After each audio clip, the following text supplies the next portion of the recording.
নমস্কার বন্ধুরা, আপনারা সবাই কেমন আছেন? আজ আমি একটি নতুন রেসিপি নিয়ে হাজির হয়েছি।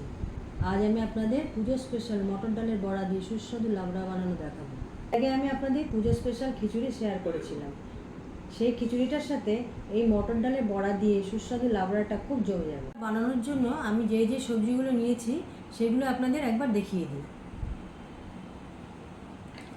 কুমড়ো, ফুলকপি, বরবটি, পটল, বেগুন, টমেটো, আলু, ঝিঙে, মূলো আমি শাকসুদ্ধ দেবো, এক টুকরো আদা, 5-6টা কাঁচা লঙ্কা।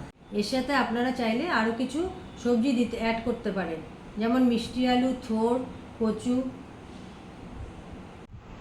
ভেজানো ডালটা নিয়ে নিয়েছি, লঙ্কা দুটো, আদা কুচি, হাফ চামচ নুন,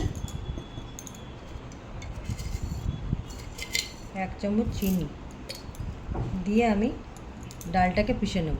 আমি লাবড়ার সবজিগুলোকে দেখুন বড় বড় করে কেটে নিয়েছি, মূলো শাকটাকেও কুচিয়ে নিয়েছি, মটর ডালটাকে আমি এরকমভাবে পিষে নিয়েছি, এই ছোটো ছোটো বড় করব। আমি গ্যাস জ্বালিয়ে ফ্রাইং প্যানটা বসিয়ে দিলাম। ফ্রাইং প্যানটা গরম হয়ে গেছে, এবার আমি তেল ঢেলে দিচ্ছি।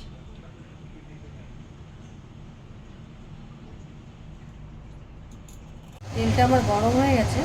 এই তেল থেকে 1 চামচ গরম তেল নিয়ে এই ডাল বাটাটার মধ্যে দেবো। ডাল বাটার সঙ্গে মিশিয়ে নেবো ভালো করে।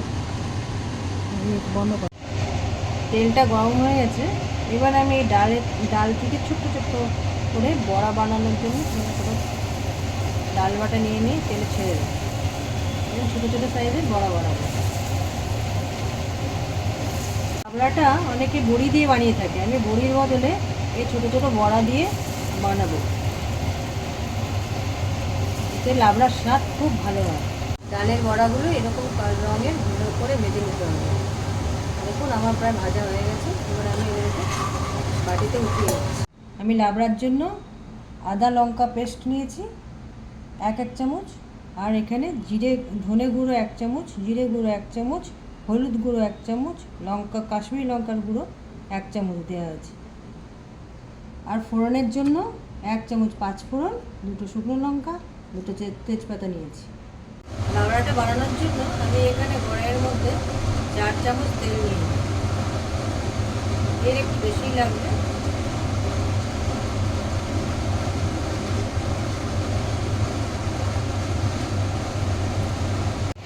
প্রথমে আমি বেগুনগুলোকে তেলে ভেজে নেব।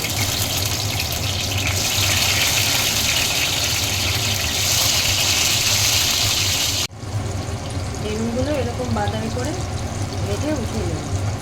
বেগুনগুলোকে এরকমভাবে ভেজে আমি উঠিয়ে রাখবো। যেমন বেগুনগুলোকে ভেজেছিলাম ওরকমভাবে আলুগুলোকেও তেলে ভেজে নেব। আলুর সঙ্গে আমি কপিগুলোকে একটু ভেজে নিচ্ছি, কেন এগুলো একটু শক্ত সবজি তো একটু বলতে সময় লাগবে, এই জন্য এগুলোকে ভেজে উঠিয়ে রাখবো। দেখুন আলু কপিটা আমার এই পর্যায়ে চলে এসছে, ভাজা হয়ে বাদামি ভাজা হয়ে গেছে। এবার এগুলোকে আমি উঠিয়ে রাখবো। তেলটা গরম হয়ে গেছে, আমি 1 চামচ 5 ফোড়নটা দিয়ে দিলাম।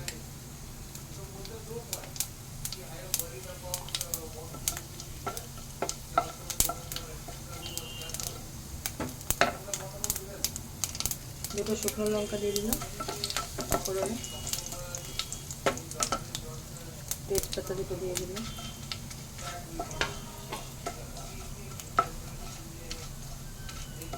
শুকনো লঙ্কাগুলো একটু লাল লাল হয়ে গেলে,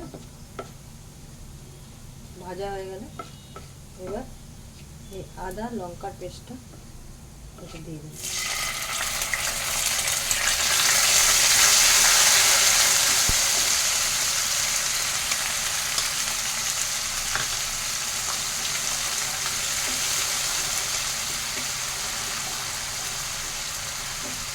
একটু ভাজা ভাজা হয়ে গেলে একটা বাটিতে অল্প জলে জিরে গুঁড়ো, ধনে গুঁড়ো, লঙ্কা গুঁড়ো, হলুদ গুঁড়ো,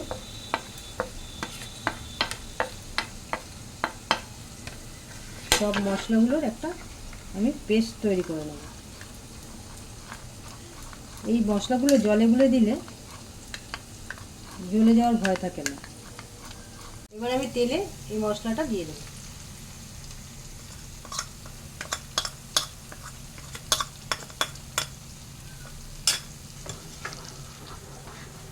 এবার গ্যাসের আঁচটা একটু বাড়িয়ে এটাকে একটু কষিয়ে নেব মশলাটা। এবার দেখুন মশলার থেকে তেল ছেড়ে দিয়েছে।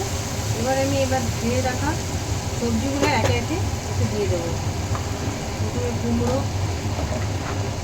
মূলো সব আগের থেকে ধুয়ে রেখেছি।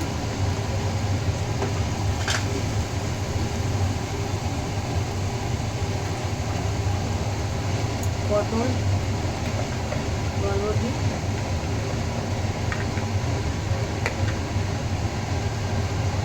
সব একে একে দিয়ে উপর নিচ করে মিশিয়ে দেব। এখন আমি নুন দিইনি, সব সবজি দেওয়া হয়ে গেলে আমি নুন দেব। সবজিগুলো কিছুক্ষণ কষানো হয়ে গেছে। এবার আমি টমেটোগুলো দিয়ে দিচ্ছি।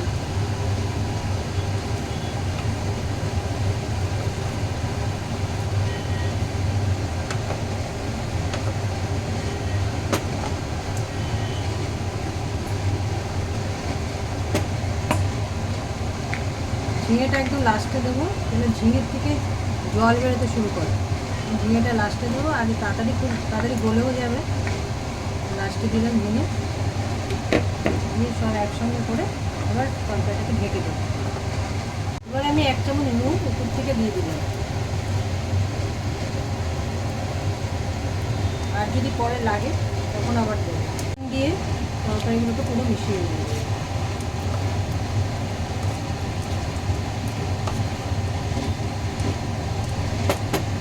এবার আমি তরকারিগুলোকে ঢেকে 5-7 মিনিট রান্না করব। 5 মিনিট হয়ে গেছে। এবার আমি ঢাকা খুলে মূলো শাক,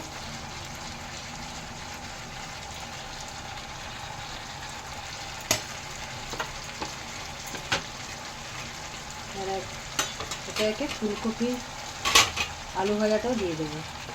এর সঙ্গে একসঙ্গে সিদ্ধ হয়ে যাবে।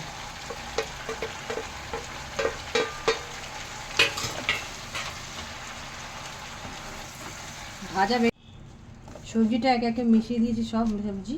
এবার উপর নিচ করে ঢাকা দিয়ে আরও 10 মিনিট রান্না হবে। তারপরে আমি এই ভাজা বেগুনটা দিয়ে দেবো। লাবড়াটা আমার একদম শেষ পর্যায়ে চলে এসছে। এবার আমি ভাজা বেগুনগুলো দিয়ে দেবো, দিয়ে নাড়াচাড়া করে নেব। সব সবজিগুলো আমার দেওয়া হয়ে গেছে। এবার ভালো করে নাড়াচাড়া করে ঢাকা দিয়ে আরও 10 মিনিট রান্না করব। তারপরে দেখব যে সবজিগুলো সব সিদ্ধ হয়েছে কিনা। একটু বাকি আছে মূলোগুলো সিদ্ধ হতে, তাই আমি আরও 10 মিনিট রান্না করব। লাবড়া আমার প্রায় হয়ে এসছে। এবার নামাবার আগে আমি 1 চামচ মিষ্টি দিয়ে দেবো, চিনি দিয়ে দিলাম।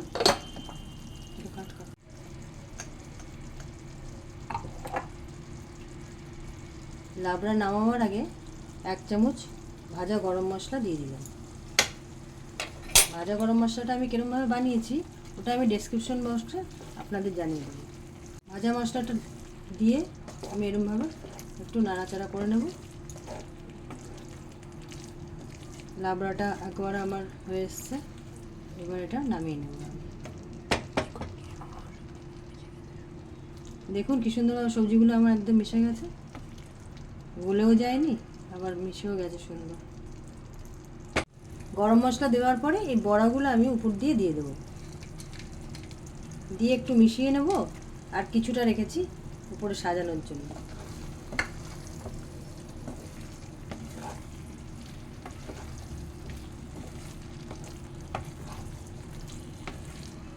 বড়াগুলো দেওয়ার পরে নাড়িয়ে চাড়িয়ে গ্যাসটা আমি অফ করে দেব।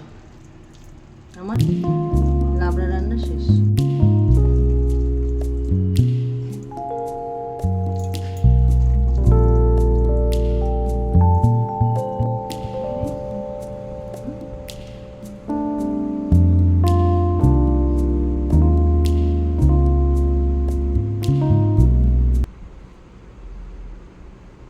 লাবড়াটা আমার রান্না করা হয়ে গেছে, আমি বাটিতে করে পরিবেশন করে দিয়েছি। আপনারা আমার মতন একবার মটর ডালের বড়া দিয়ে লাবড়া বানিয়ে দেখুন কীরকম লাগছে। তাহলে একটা লাইক, শেয়ার, সাবস্ক্রাইব করবেন আর কমেন্ট করে জানাতে ভুলবেন না যে কীরকম হলো। ধন্যবাদ।